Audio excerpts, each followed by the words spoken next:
Dude, it's great to finally meet you in person, dude. Yeah, in person. Like, I just thought originally I thought we'd do like a Zoom call, but then they were saying you were coming close to me, so I drove out here and thought we'd shoot the shit in person. So great to see you in person, and yeah, man. Congratulations! Like what a great job on the video. Likewise, guys. Like that's the one main thing I kind of wanted to do this for, is so the fans realize too that this wasn't like the label hiring a production company and like you guys just approving the end product. It's like the three of us made this video we jammed together. On it. It was a lot of fun to just create. I mean, that's the whole point, right? Yeah, and that's the whole kind of cool thing with CG too, is that you can kind of do anything. So any idea you had in your head, like I know you were throwing out the ideas of like, hey, can we throw a pterodactyl lawyer in this fucking thing? Don't tell him that. Like, yeah, I know. We can do anything. We can do. Wait. Yeah. Did you say anything or almost anything? First, the fans were like, "Whoa!"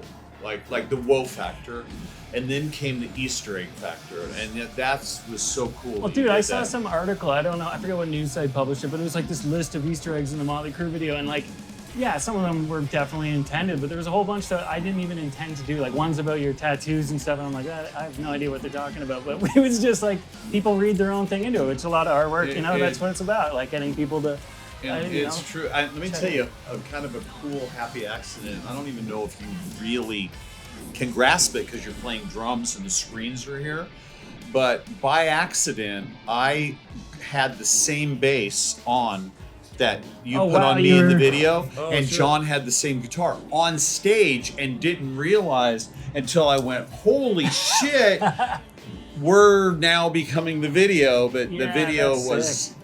So you'll see that. Using it as you'll see that when we play visuals. tonight. Oh, wicked! Because now we both do that. Yeah, that's awesome. And when we were first talking about the track, you kind of like gave me a list of like who all the bastards are. Like from lawyers to whatever. But it was kind of this like back and forth. So like we had this good conversation about what the song's about, where it came from, the lyrics, all this stuff. Then I hit you back with this treatment.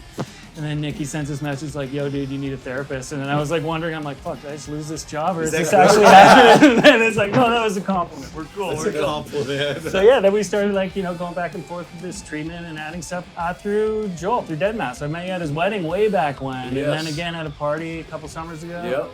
And actually, that's when we first got him scanned. And like, basically, I just took him behind a trailer at the party and like just shot him with my phone.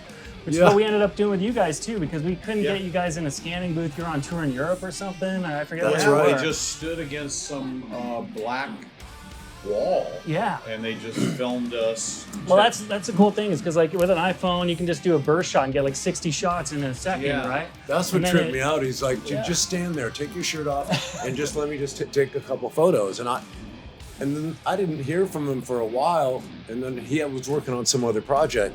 Once he got freed up, all of a sudden I was like, he showed me a couple of tests, and I was like, that came from some photographs with your fucking iPhone? Yeah. Well, actually, that was I just couldn't believe with it. you guys especially. The quality of the iPhone, it's or kind of a fluke, what you need to do what you need to do. I guess I would always think, because I do a lot of photography, and it's about the res. Res is the size, right? Yeah. So like, wow, I want super clarity. And I would never go to my iPhone for that.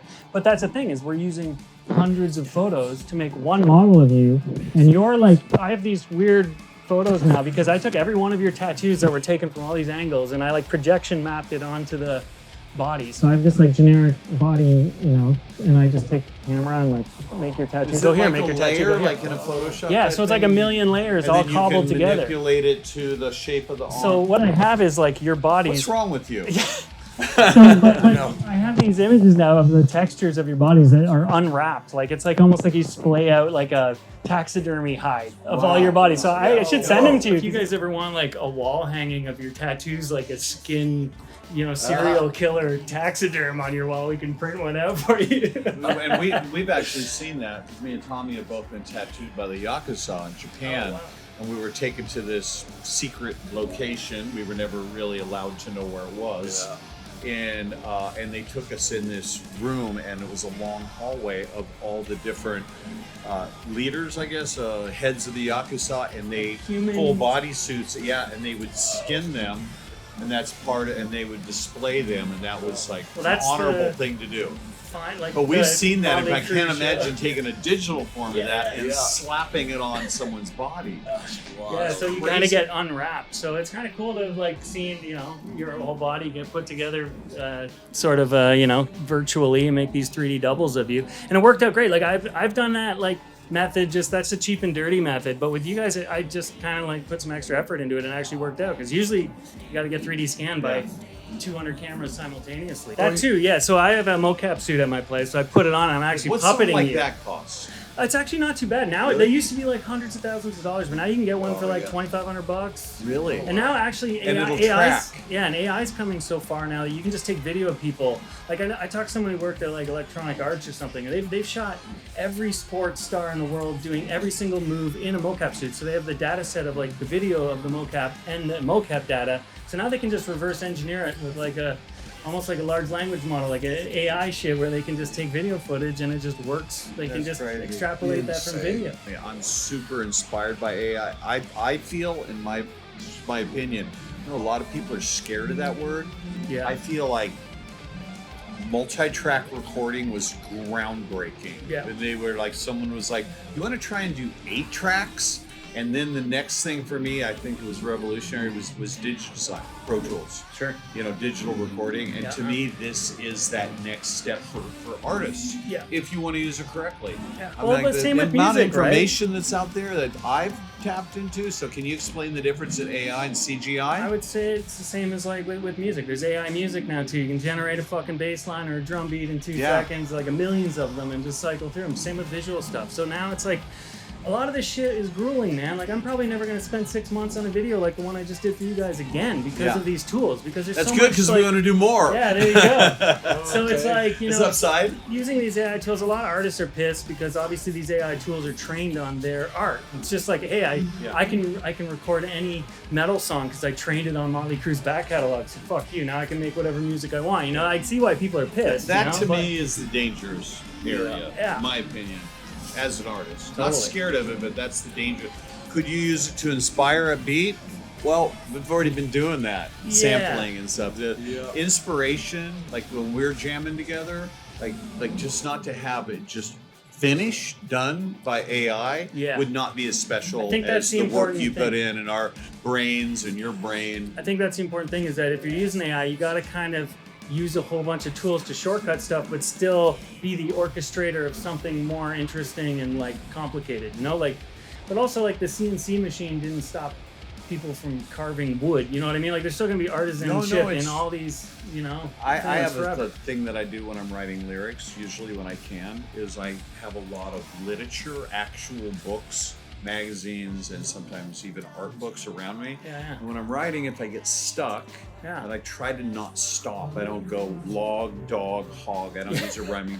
So I'm writing, and all of a sudden I'm stuck, and I'm like, I just open a random book, I put my finger on the word, and it says airplane. Yeah. I have to put airplane in That's that like and Fluxus keep poetry, man. going, That's like right? the old So then you get to it and you're like, like, oh, I got all these pages and now the dog's now on an airplane? Okay, but the dog went to Spain. Like, it takes you somewhere. Yeah. So like I did that with some of the apps in Chat GPT. There's one called Write For Me or something. And I'm like, oh, hell no. And I go, write me a 20-word synopsis on blank.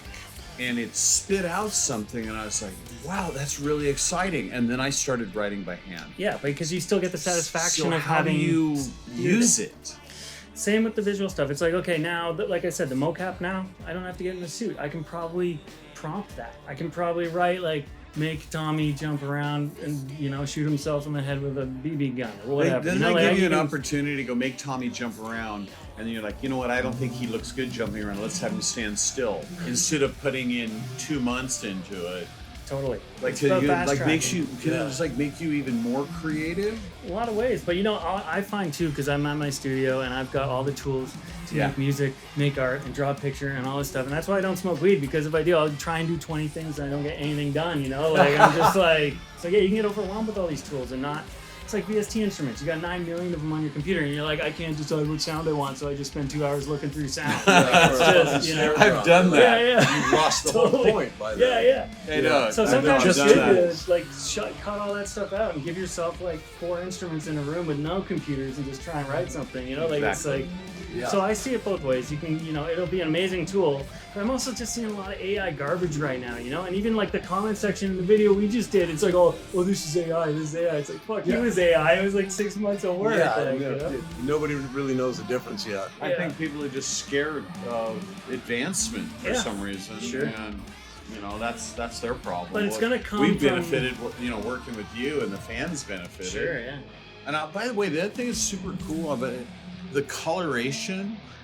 It's like it has its own amber, yellowy, gritty thing. You really like that. To me, is really super cool. Yeah, well, even just all the textures, like the airplanes just covered. That's the thing that took a lot of time. Like I go into the details and put dirt and tattoos and or graffiti and just crap everywhere to dirty up the whole scene, you know, on top of the color and everything like that. So that's kind of where I have fun because I'm sitting in the world, you know, building that whole world, like spending 3 weeks on like the airplanes and the props that are all in that video, you know. So What's your hours?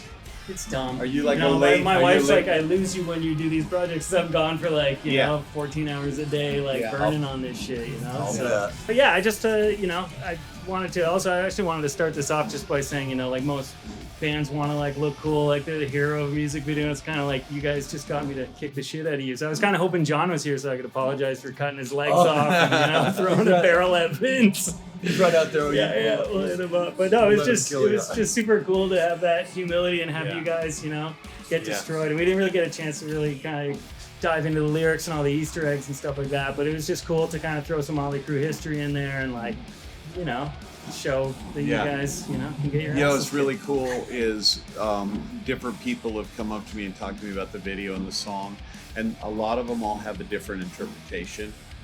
And I think it was pretty clear what the song was about, you know, but on our side of the street. But that's the cool thing about art, right? It's like you know, it's like don't let those bastards get you down. It's like kind of a fight song. Yeah. But other people are like reading into it and the Easter eggs and the plane is crashing, they're breaking up. I'm like, oh, whoa. It's over.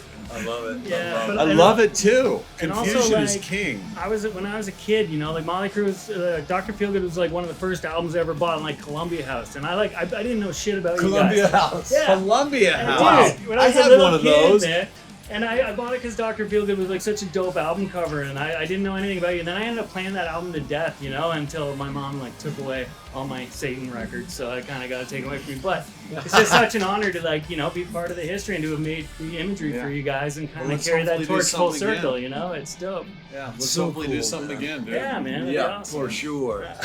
Yeah. So fun. Well, good to so hang with you fun, guys. bro. Have a good show tonight. Thanks, bud. Yeah. Thanks, man. Awesome, dude. All right.